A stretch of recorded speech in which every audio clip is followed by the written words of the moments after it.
Hola a todos, bienvenidos a Cultivate Tips. Espero tengan un lindo día y estén listos para conocer sobre la Escuela de Minas de Madrid. Y sin más demora, empezamos.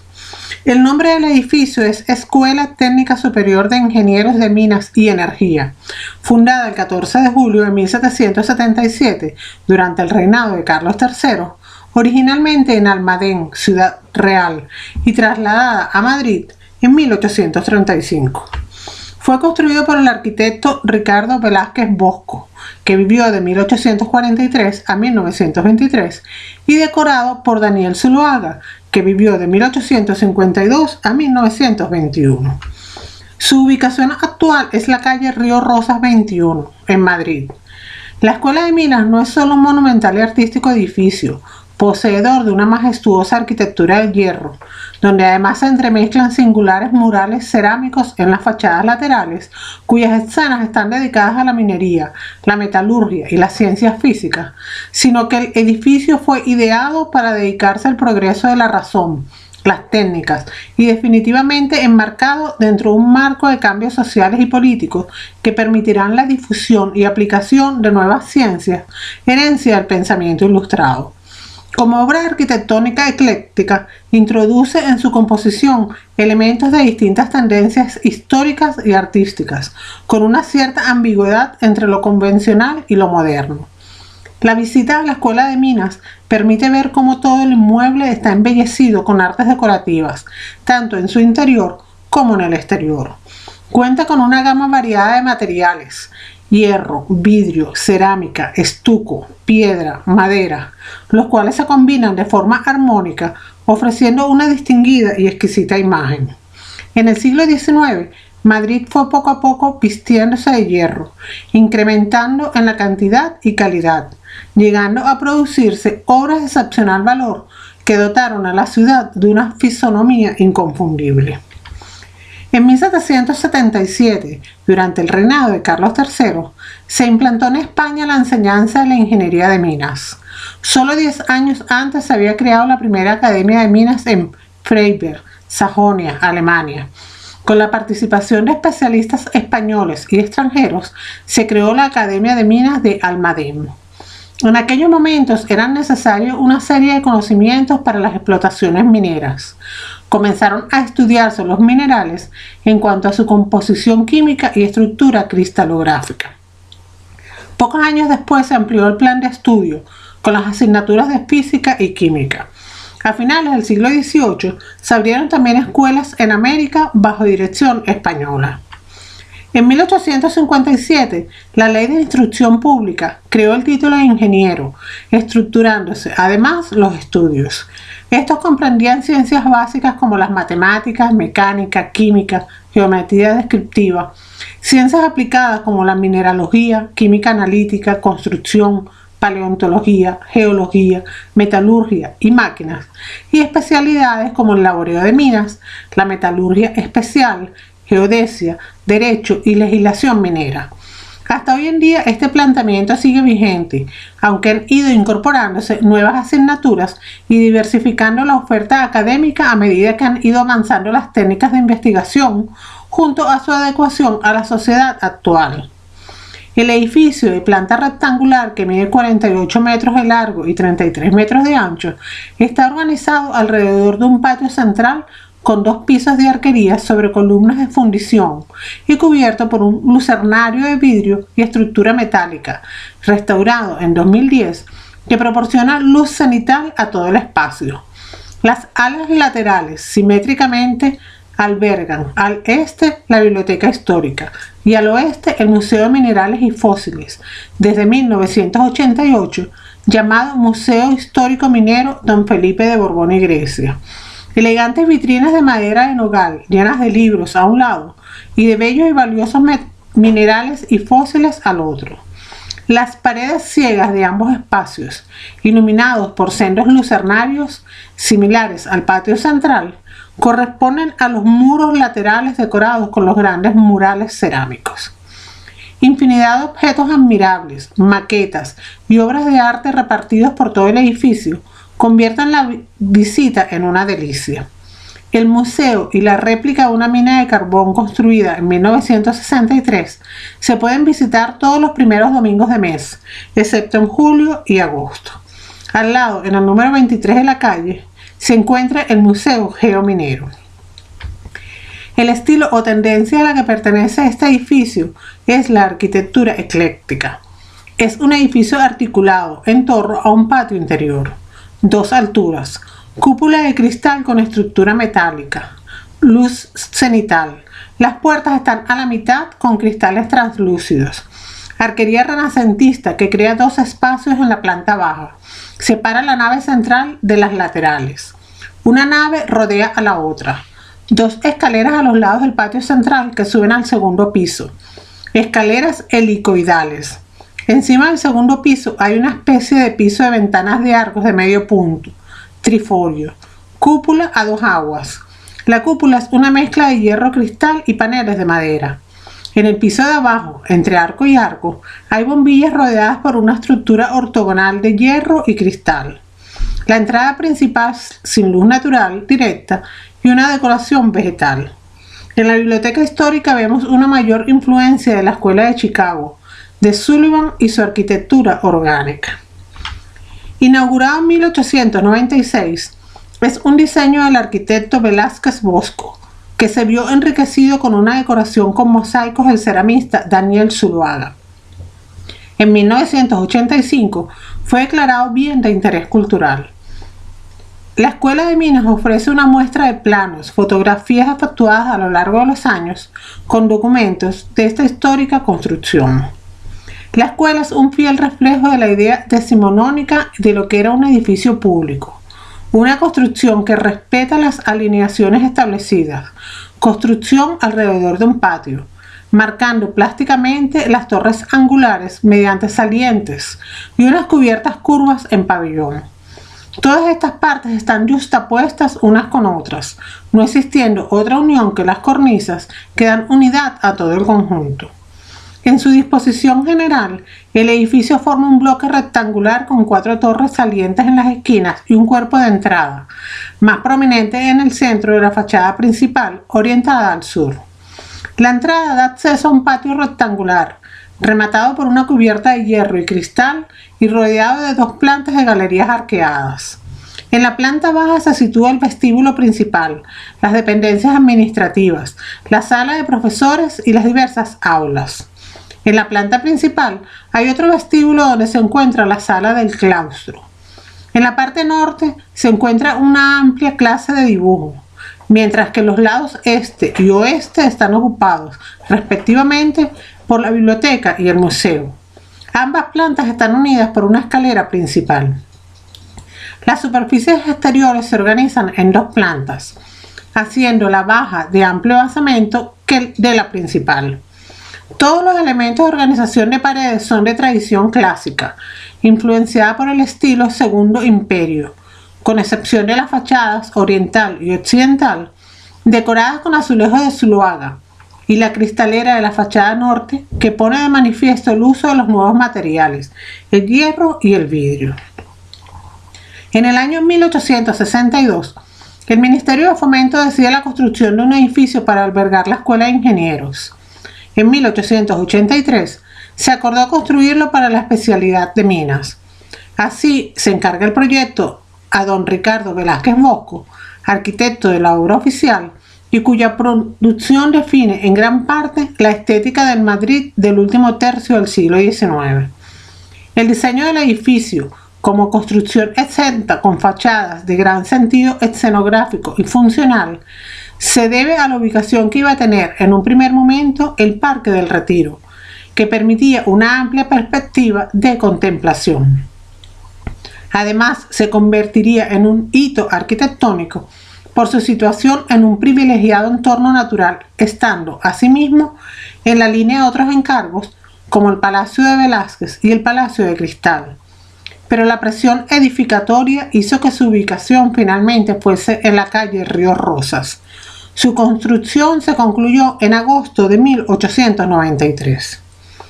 La arquitectura de Velázquez Bosco se enmarca dentro de la corriente ecléctica propia de fines del siglo XIX, que da lugar en Madrid a la coexistencia de diversos estilos como la neoárabe, neomudéjar, neogótico o clasicismo libre.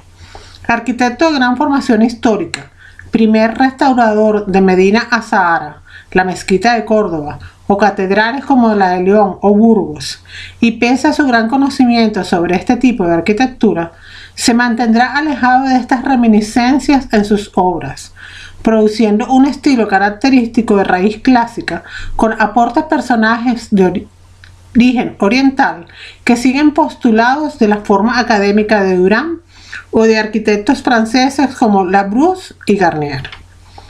El edificio de la Escuela de Minas es concebido como una pieza exenta de 48 metros de largo por 35 metros de ancho en sus fachadas lateral y principal, con una disposición de amplias crujías de cargas que envuelven el espacio central diseñado como patio cubierto.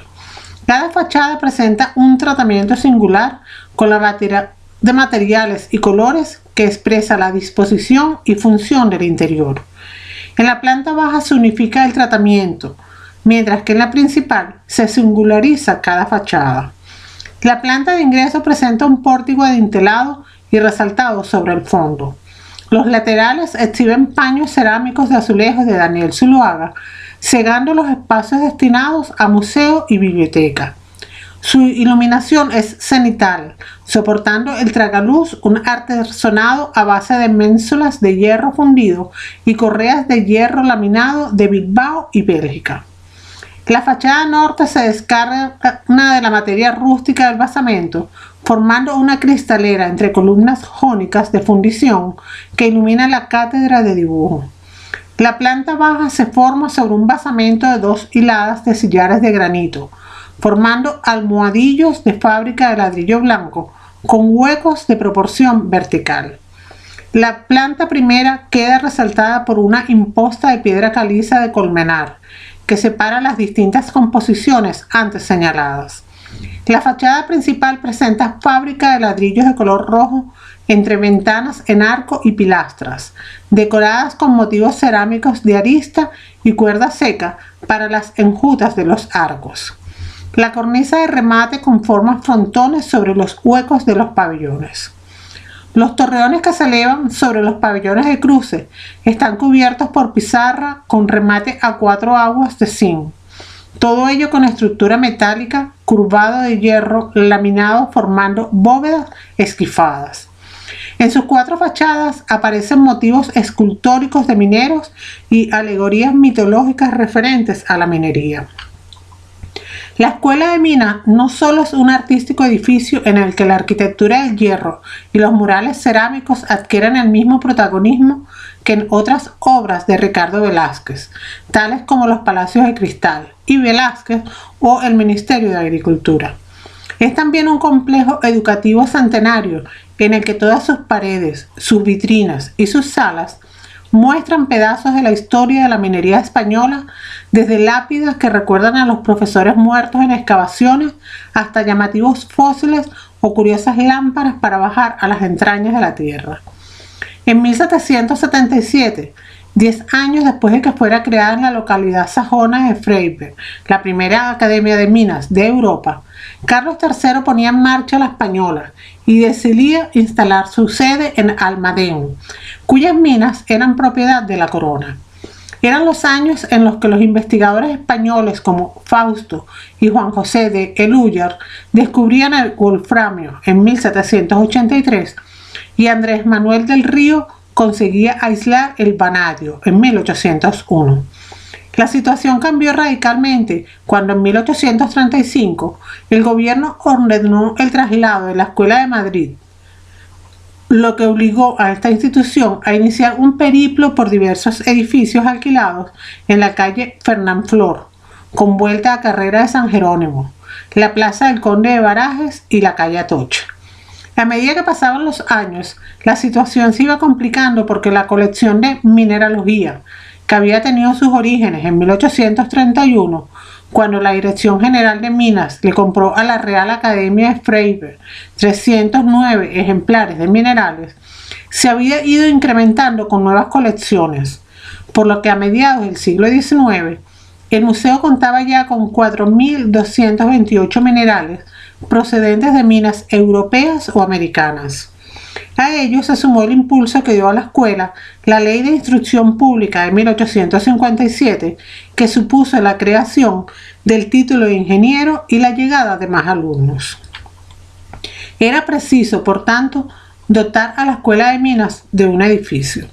En el año 1862, el Ministerio de Fomento decidió por fin levantar una sede destinada a una escuela en la que inicialmente se iban a impartir cursos de ingeniería de caminos, minas e industriales, aunque finalmente quedó en exclusiva para minas. El proyecto le fue encargado a Ricardo Velázquez, que diseñó un edificio con la idea de levantarlo en el Retiro, cerca del Palacio de Velázquez y el Palacio de Cristal, que él mismo había proyectado como pabellón para la Exposición Nacional de Minería de 1883 y como estufa para la Exposición de Filipinas de 1887, respectivamente. En ambas obras, Velázquez contó con la colaboración del ceramista Daniel Zuloaga, que se encargó de realizar los murales. Tras descartarse el Retiro, el ministerio eligió finalmente la calle Río Rosa, ya que estos terrenos del ensanche eran más asequibles al estar menos habitados. Las obras concluyeron en agosto de 1893. De planta rectangular y 2 plantas de altura, el edificio resultante fue proyectado con un ala dedicada a biblioteca y otro a museo. Velázquez proyectó en el exterior 2 murales cerámicos que fueron realizados por Zuloaga y su familia sobre cartones de Manuel Domínguez y Vicente Oms, en la que se representan, respectivamente, las ciencias y la minería. Se da la circunstancia de que estos murales fueron, junto al pórtico de entrada, los 2 únicos elementos ornamentales con que contaba el edificio cuando se inauguró en 1893. Los 4 torreones, uno en cada esquina, se añadieron a comienzos del siglo XX, y en ellos se colocaron esculturas de mineros en torno a esfinges aladas, guardianas del conocimiento, y grifos, guardianas de las entrañas de la tierra. Las figuras mitológicas fueron realizadas por Eduardo Barrón y Balcells, y los mineros por Ángel García Díaz, escultor que, precisamente con estas figuras, ganó la medalla de oro en la Exposición Nacional de 1906. Cuando se inauguró el edificio, tampoco estaba levantada la verja que se colocó unos años después, tras ser urbanizada la calle Río Rosa.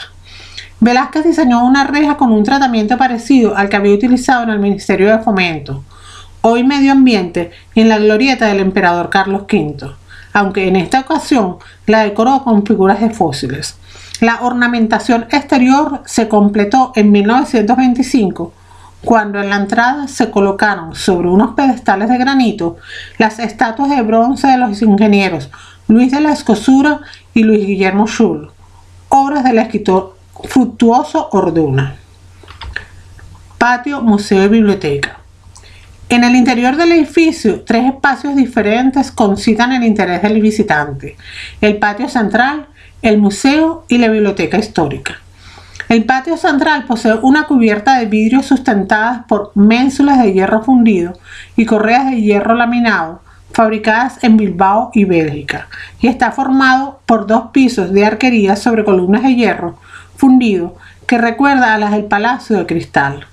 Es mucho más que un lugar de paso o un distribuidor, pues en la planta superior, donde los alumnos disponen de mesa de estudio, las paredes están llenas de vitrinas con materiales de extracción o muestras de minerales, y en su planta baja se exponen varias maquetas que se ven rodeadas los primeros domingos por el mercadillo de minerales que se celebra cada mes.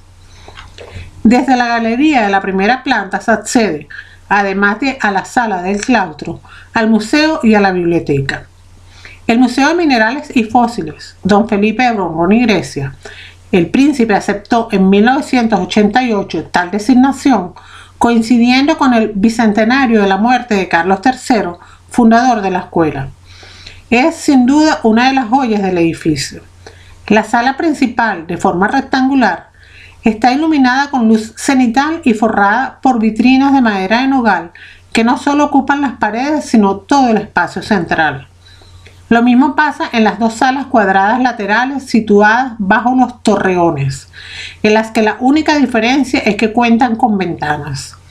A pesar de esta distribución, en estas salas no caben más que los minerales, los fósiles y las piezas arqueológicas. Las lámparas de mina, las maquetas y los instrumentos han tenido que repartirse por las galerías, los pasillos y los despachos. Cuenta con una serie de vitrinas adosadas a las paredes. Se ha tratado de mantener el carácter de gabinete de historia natural. Una zona está dedicada a los minerales desde el siglo XVIII. Gran parte de los minerales proceden de las principales minas en explotación a lo largo del siglo XIX y XX, la mayoría inactivas hoy en día. Hay ejemplares posiblemente únicos en el mundo. Actualmente se está catalogando todo el material. Pero en estas salas donde se muestran las piezas más singulares. El museo nació como un gabinete naturalista del siglo XIX. A las piezas que aportaban los profesores encontradas en las excavaciones se fueron sumando las adquisiciones y las donaciones.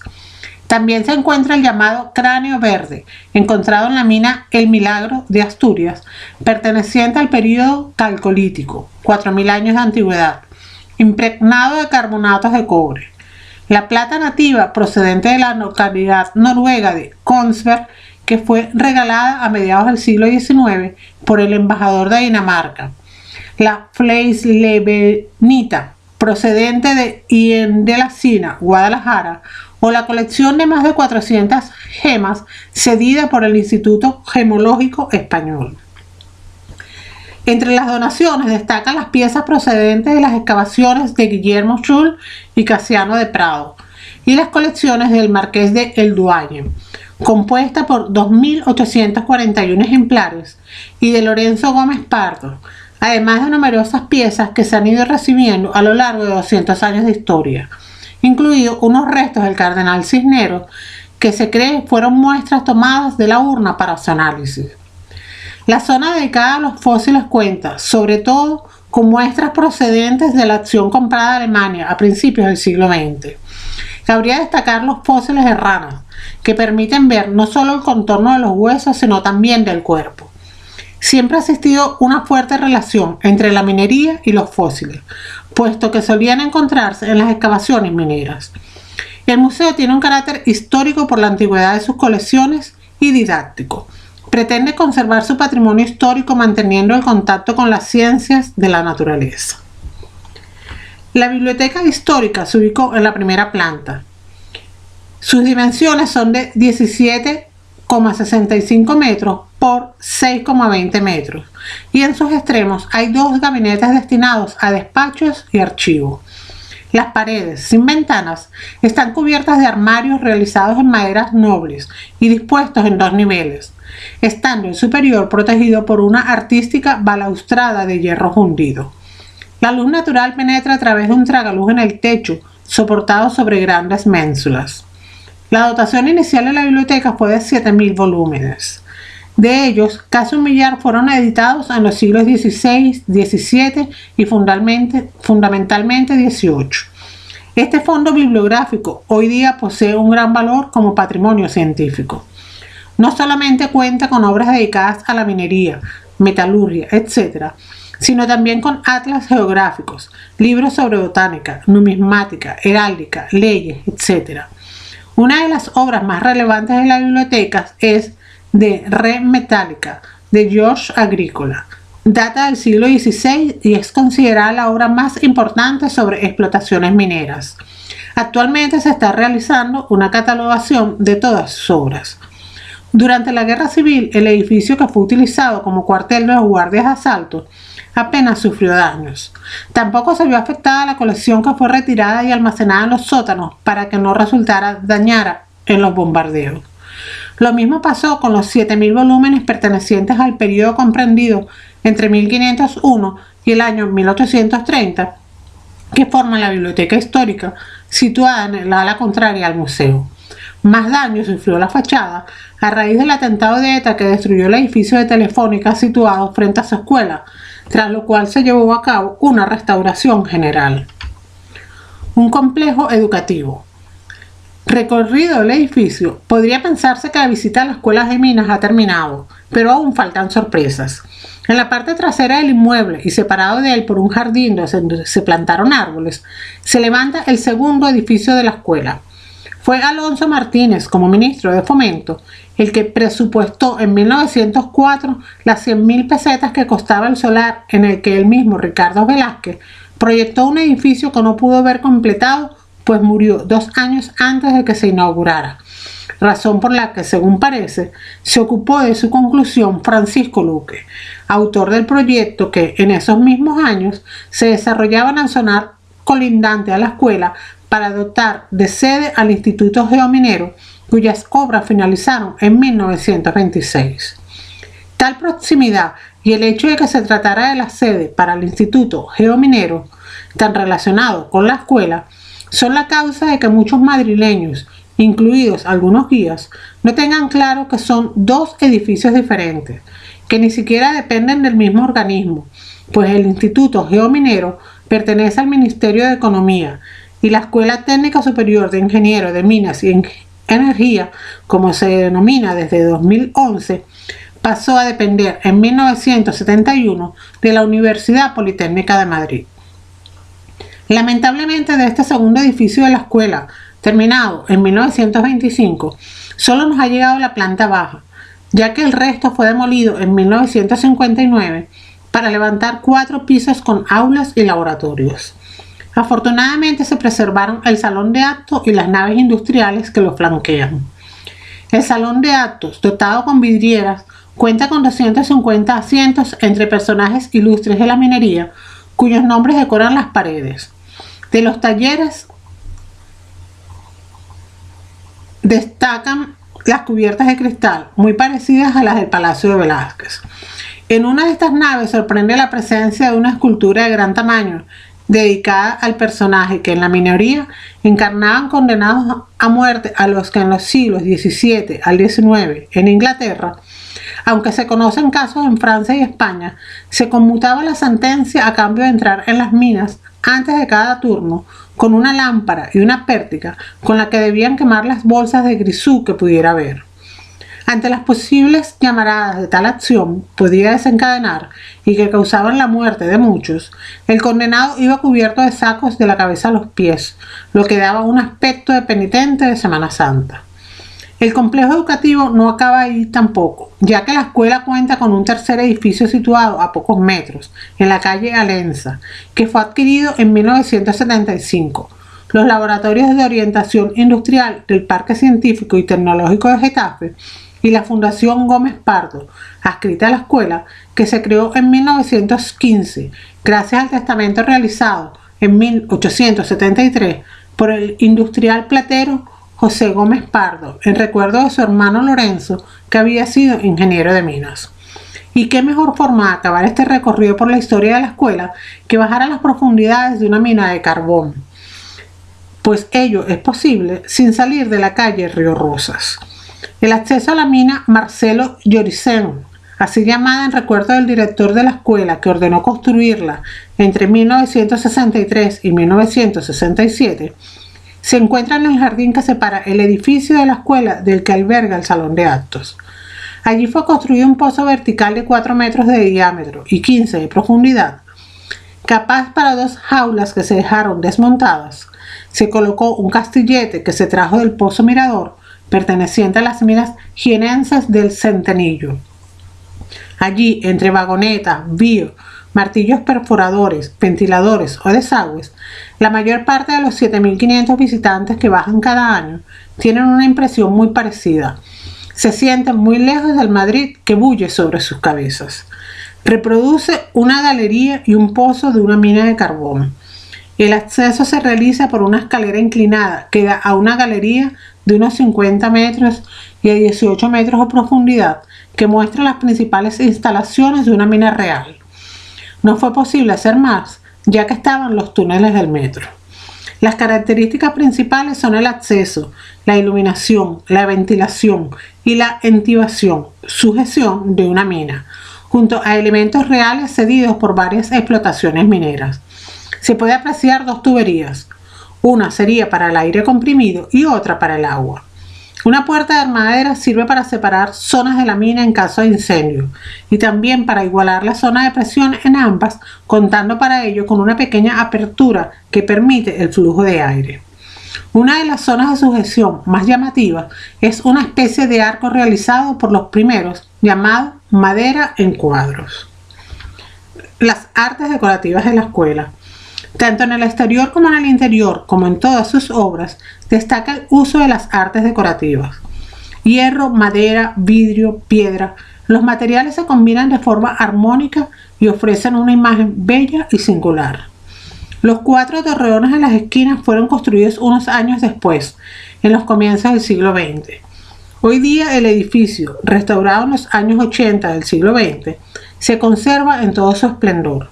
La ornamentación escultórica de los torreones es magnífica, con estatuas de figuras mitológicas de Eduardo Barrón y de Balcells, y los mineros de Ángel García Díaz, que obtuvieron la primera medalla en la Exposición Nacional de 1906. El basamento del edificio es de granito, sus muros de ladrillo, y las columnas y adornos de piedra caliza. En 1925 se colocaron sobre pedestales de granito las estatuas de bronce que flanquean la escalera de entrada. Las figuras de los ingenieros Luis de la Escosura a la izquierda y Luis Guillermo Schul a la derecha, obra del escultor Fructuoso Orduna Lafuente. Los detalles cerámicos y los espectaculares murales de las fachadas laterales son escenas dedicadas a la minería, metalurgia y ciencias físicas. Son obras de Daniel Zuluaga realizadas a partir de cartones del pintor Manuel Domingo, el lado este, y del escultor Vicente Oms en el lado oeste. En la decoración del edificio también participó el pintor ceramista Alfonso Romero. El frontispicio es también obra de Barrón, con el escudo de España en el centro y las alegorías de la industria y la minería a los lados.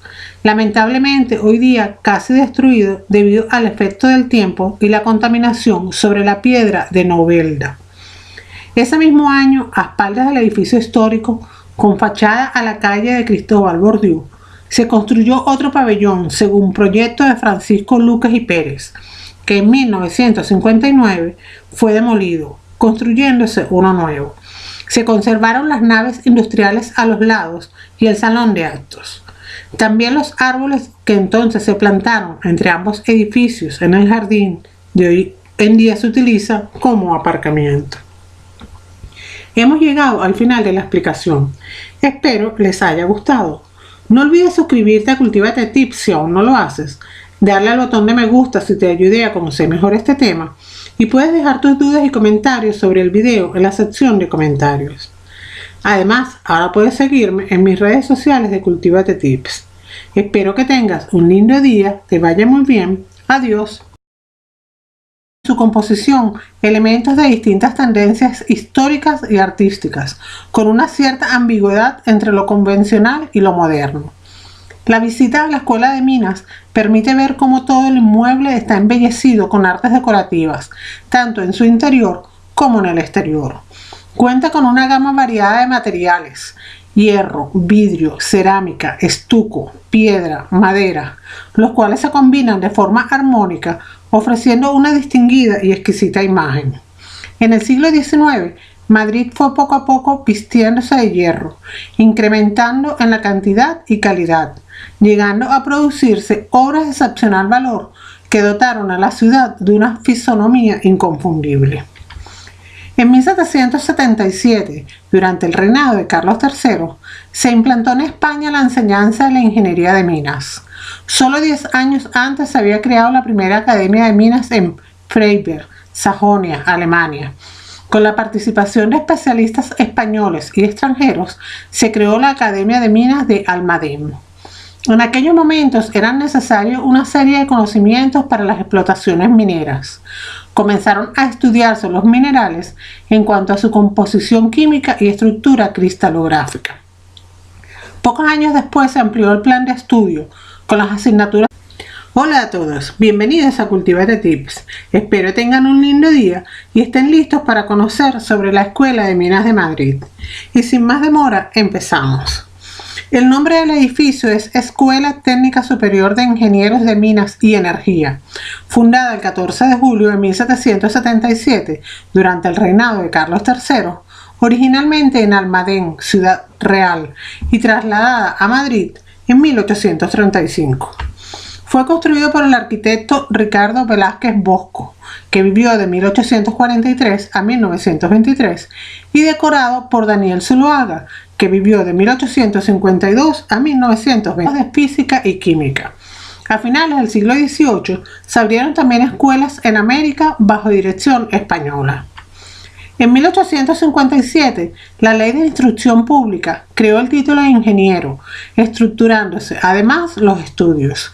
Estos comprendían ciencias básicas como las matemáticas, mecánica, química, geometría descriptiva, ciencias aplicadas como la mineralogía, química analítica, construcción, paleontología, geología, metalurgia y máquinas, y especialidades como el laboreo de minas, la metalurgia especial, geodesia, derecho y legislación minera.